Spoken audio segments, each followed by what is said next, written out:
ఇక్కడ కనిపించేటువంటి ఈ నిందితుడికి మనోజ్కి ఎవరు బంధువులు తల్లిదండ్రులు ఎవరు లేరా? వాళ్ళు ఏం చెప్తున్నారు మరి? అంటే ఇంత దుర్మార్గంగా గతంలో ఒక హత్య చేసినటువంటి ఈ వ్యక్తి మళ్ళీ దానికి పేట్రేగిపోయే విధంగా మళ్ళీ ఒక మహిళని హత్య చేసి, అక్కడ వివాదం ఏదైనా కానివ్వండి, హత్య అనేది తప్పు, హత్య చేసి ఇంత దుర్మార్గానికి పాల్పడేకంగా పోలీసు ఎదుటకు వచ్చేసి చాలా తేలిగ్గా, ఎటువంటి మానవత్వం లేనటువంటి వ్యక్తిగా చాలా తేలిగ్గా చంపేసిన, చేతులు కాలు నరికేసిన, తల తీసేసిన రకంగా మాట్లాడుతున్నారంటే తన కుటుంబీకులు ఎప్పుడు అడ్డు చెప్పలేదా? ఈ రకంగా వరుస హత్యలు ఏంటి అనే విషయం పైన తన కుటుంబీకులు, తన తల్లిదండ్రులు ఎవరు వారించలేదా మనోజ్ని ఏంటి ప్రవర్తన అని చెప్పి?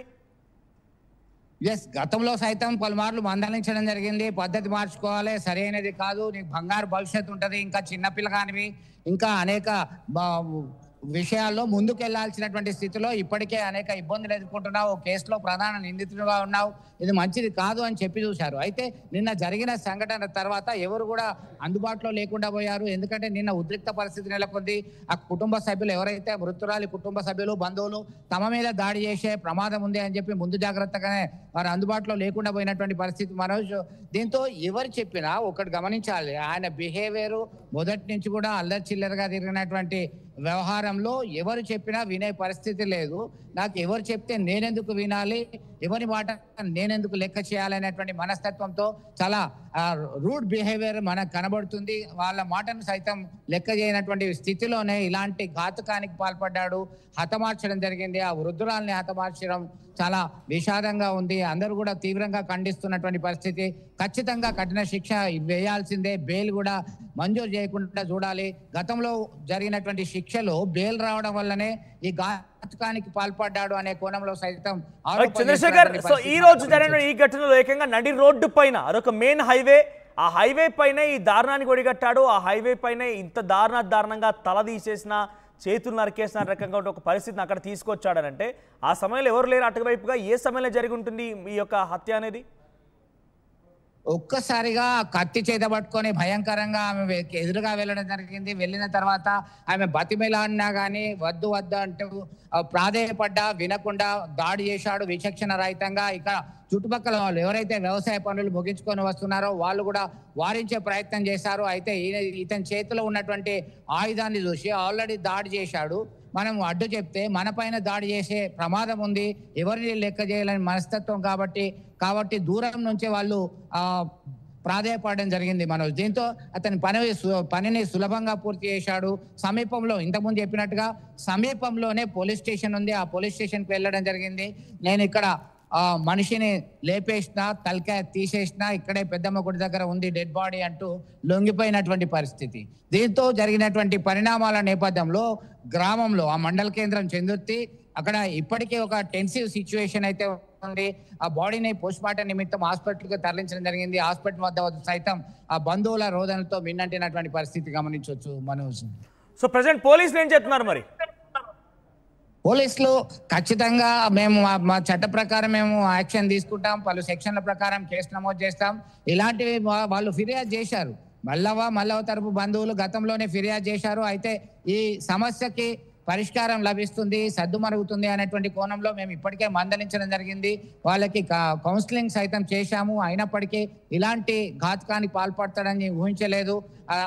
ఖచ్చితంగా మా చట్ట ప్రకారం మేము చర్యలు తీసుకుంటాము.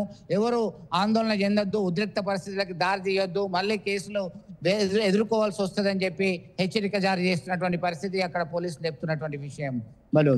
Right, thank you Chandrashekhar. So మొత్తం మీద రాజన్న సిరిసిల్ల చందుర్తిలో ఒక మహిళ దారుణ హత్యకు గురైంది. భూ వివాదమే కారణమైనట్టుగా తెలుస్తోంది. గతంలో ఇక్కడ చంపేసినటువంటి ఆ నిందితుడు ఒక హత్యకు పాల్పడ్డాడు. తను మైనర్గా ఉన్న సమయంలోనే హత్యకు పాల్పడిపోయి ఆ తర్వాత జైలు జీవితం గడిపాడు, బెయిల్ ద్వారా బయటకు వచ్చాడు. తాజాగా మరో మహిళ పైన, తనకు వరుసకి అమ్మమ్మ అవుతున్నటువంటి ఒక మల్లవైనటువంటి ఒక మహిళ పైన చాలా దారుణంగా నడి రోడ్డు పైన తన పొలానికని చెప్పి వెళ్ళి వస్తుండగా మార్గ మధ్యలో అడ్డగించి తన చేతిలో కొడవలితో వేటాడి మాటు వేసి తనని హతమార్చని తెలుస్తోంది. ఆ తర్వాత అక్కడ నుంచి డైరెక్ట్గా పోలీస్ స్టేషన్కి వచ్చేసి పోలీస్ స్టేషన్ ఎదుట పోలీసుల దగ్గర ఆ కత్తిని, ఆ వేట కొడవలిని వాళ్ళ ముందు ఉంచేసి చంపావా అని అడిగితే చంపేసిన, తల తీసేసిన, కాళ్ళు చేతులు నరికేసిన అని చెప్పి చాలా అసమర్థంగా మానవత్వం లేని వ్యక్తిగా కనపడుతున్నాడు. డెఫినెట్గా ఆయనకు మానవత్వం లేదు. ఎందుకంటే వరుస హత్యలు ఒకటి కాదు రెండు కాదు, గతంలో కూడా ఒక హత్య చేశాడు, మరో హత్య. ఈ వరుస హత్యలతో ఆయన యొక్క మెంటల్ స్టేటస్ మొత్తం కూడా మారిపోయింది. చాలా క్రూరత్వంగా ఉండేవాడని తెలుస్తోంది. అక్కడ స్థానికులు చెప్తున్న వివరాల ప్రకారంగా పెద్ద ఎత్తున ఎవరి మాట వినడు, ఒక రౌడీలాగా బిహేవ్ చేస్తూ ఉంటాడు. తనకు అడ్డు చెప్పే వారు లేనట్టుగా బిహేవ్ చేస్తూ ఉంటాడు. గతంలో కూడా ఒక హత్యకు పాల్పడాడు. తాజాగా ఇంకో హత్య, వరుస హత్యలతో ఒక్కసారిగా ఆ గ్రామం పెద్ద ఎత్తున విషాదంలో నిండిపోయింది. సో ప్రజెంట్ చూడండి, నడి రోడ్డు పైన ఆ సదరు మహిళని దారుణంగా హత్య చేసిన నేపథ్యంలో బంధువులు, కుటుంబీకులు అక్కడికి చేరుకొని పెద్ద ఎత్తున రోధిస్తున్నారు. ఆ మహిళ మృతదేహాన్ని మీకు ఇక్కడ చూపించలేకపోతున్నాం, కానీ దయచేసి ఆ విజువల్స్ మీకు ఇక్కడ చూపించలేకపోతున్నాం డైరెక్ట్గా. అంతటి దారుణమైన దృశ్యాలు అవన్నీ కూడా నిజంగా మాటలు చెప్పినట్టుగానే తలాముండం వేరు చేయడం, ఆ తర్వాత చేతులు కాలు నరికేయడం, అటువంటి సినారీ నెలకొంది. పెద్ద ఎత్తున ఆ నడి రోడ్డు పైన ఆ సదరు మహిళ యొక్క మృతదేహం ముక్కలుగా పడి ఉంది. ఆ తర్వాత వెంటనే ఆయన అరెస్ట్ చేయాలని చెప్పి ఆయనంతటా ఆయనే పోలీసులకు లొంగిపోయారు. కానీ పోలీసులు ఆ అరెస్ట్ చట్ట ప్రకారం చర్యలు తీసుకుంటామని చెప్పినప్పటికీ తన తరఫున ఎవరైతే సదరు మహిళ ఉందో మహిళ తరఫున కుటుంబీకులు కానివ్వండి, బంధువులు కానివ్వండి, తోటి గ్రామస్తులు కానివ్వండి, ఈ దుర్మార్గుని శిక్షించాలి అని చెప్పి పెద్ద ఎత్తున రోడ్డుపై నిరసన తెలియజేశారు. రాస్తా రోకో చేపట్టారు. సుమారుగా 2 గంటల పాటుగా ఎక్కడి వాహనాలు అక్కడే స్తంభింపజేశారు. ఒకసారి ఆ దృశ్యాలను చూద్దాం.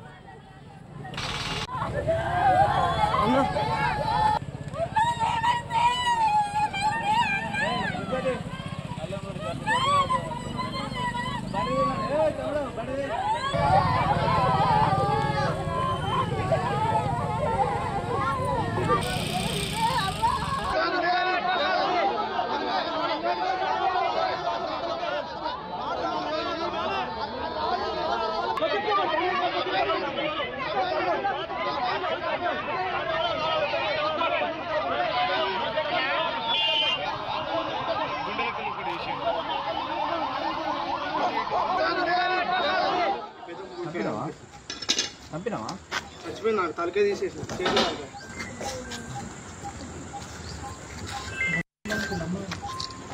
పెద్దమ్మ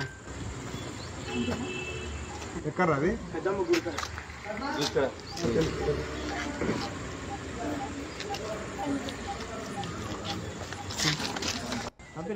రైట్, ఇక్కడ విజువల్ చూడండి. ఆ మనిషి దగ్గర ఏమైనా భయం కనబడుతోందా? ఒంట్లో కనీసం ఏ చిన్న కోస్తానైనా భయం కనబడుతోందా? యాక్టివ్ చూడండి.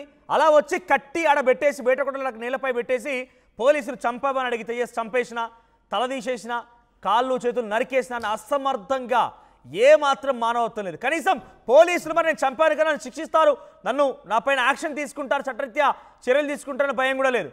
చాలా తేలిగ్గా తీసుకొచ్చి వేటకొడలు అక్కడ పడేసి చంపేసిన యాక్టివ్ చూడండి. నిలబడే ఆ విధానం చూడండి, ఆ వ్యక్తిని చూడండి ఎలా ఉన్నాడో, ఆ నిలబడే విధానము, ఆ తీసుకొచ్చి వేటకొడలు అక్కడ పెట్టడము, తర్వాత యాటిట్యూడ్ చూపిస్తూ అటు దిక్కులు చూడడము, ఏ మాత్రం ఒంట్లో పోలీసుల దగ్గర ఉన్నా నేను ఒక వ్యక్తిని చంపేశాను, నన్ను పోలీసులు శిక్షిస్తారనో, ఆ వ్యక్తిని చంపేయడం వల్ల నన్ను పోలీసులు యాక్షన్ తీసుకుంటారనో ఏ మాత్రం భయం కనబడదు. ఏ కొసాన ఒంట్లో భయం లేదని మాత్రం చాలా స్పష్టంగా అర్థమవుతుంది. ఇక్కడ వ్యక్తి కామెంట్ చేశాడు, బీస్ట్ ఇన్ తెలుగు అంట, మా విలేజ్లోనే జరిగింది నిన్న అని చెప్పి కామెంట్ చేశాడు ఆయన. సో ఇటువంటి హత్యలకు సంబంధించి చాలా దారుణంగా జరుగుతున్నాయి. సమాజంలో మానవత్వం అనేది లేదు అనేది మరోసారి ఇక్కడ రుజువు అయిపోయింది. సో చాలా తేలిగ్గా ఒక చిన్న చీమనో, దోమనో, ఒక చిన్న కోడినో చంపేసినట్టుగా ఒక మనిషిని హతమార్చి చంపేసినా, తలదీసేసినా, కాళ్ళు చేతులు నరికేసినా అని చెప్పి అసమర్థమైనటువంటి ఆయన మాటల్ని, ఆయన యాటిట్యూడ్ని చూస్తుంటే మనుషులు నిజంగా ఇంత క్రూరంగా మారిపోతున్నారా? ఇది మనిషా నిజంగా ఇక్కడ కనిపించే వ్యక్తి ఇంకేదైనా అనే ఒక అనుమానం కూడా కలుగుతుంది. ఎందుకంటే ఇక్కడ అది ఏ వివాదమైనా కానివ్వండి, భూ వివాదమే కారణం అంట. భూ వివాదం కానివ్వండి, ఏ వివాదమైనా కూడా ఇంత దారుణంగా నడి రోడ్డు పైన ఆ సదరు మహిళని చంపేసి కాళ్ళు, తల, చేతులు మొత్తం వేరు చేసేసి అక్కడ రోడ్డు పైన పడేశాడంటే ఏ మాత్రం కూడా ఆయనకి ఒక మానవత్వం లేదు. చాలా కర్కశంగా బిహేవ్ చేశాడు. కనీసం పోలీసుల దగ్గరికి వచ్చిన తర్వాత ఆయన కూడా లొంగిపోతున్న సమయంలో మరి నేను తప్పు చేశాను ఒక భావం లేదు ఆయనలో. యాటిట్యూడ్ చూపిస్తూ ఆడ కత్తి పెట్టేసి చంపేసిన, తల తీసేసిన అని చెప్పి చుట్టుపక్కల దిక్కులు చూస్తూ ఉన్నాడు. యాటిట్యూడ్ చూస్తూనే, ఆ బిహేవియర్ చూస్తూనే ఆయన ఎంతలా మారిపోయాడు, తన మైండ్ స్టేటస్ ఎలా ఉండిపోయింది, ఒక సైకోలా మారిపోయాడన్నా కూడా ఆశ్చర్యపోవాల్సిన పని లేదు. సో పెద్ద ఎత్తున ఈ విషయం ఇప్పుడు సిరిసిల్ల జిల్లాలో హాట్ టాపిక్గా మారింది. చందుర్తి ప్రాంతం ఒక్కసారిగా ఈ ఘటన తర్వాత విషాద చాలలు ముక్కున్నాయి. నడి రోడ్డు పైన ఒక మహిళను చంపేశారంటే అక్కడ ఎంతటి పరిస్థితుల్లో నెలకొని అర్థం చేసుకోండి. సో స్థానికులు చెప్తున్న వివరాల ప్రకారం కూడా వారంతా చెప్తున్న మాట ఏంటంటే, నేను పెద్ద ఎత్తున ఈ వ్యక్తి వినేవాడు కాదు, ఎవరి మాట పట్టించుకునేవాడు కాదు, ఒక రౌడీలా బిహేవ్ చేస్తూ ఉండేవాడు, చాలా దారుణంగా బిహేవ్ చేస్తుండేవాడు, ఎవరికంటే పట్టింపు లేదు, ఎవరంటే భయం కూడా లేదన్నటువంటి మాటని ఈ వ్యక్తి చెప్తూ ఉన్నట్టుగా స్థానికులు. ప్రపంచంలో ఏ మూల ఏ క్షణం ఏం జరుగుతుందో వేగంగా తెలుసుకోవడానికి తొలి వెలుగు వాట్సాప్ ఛానల్ని ఫాలో చేయండి.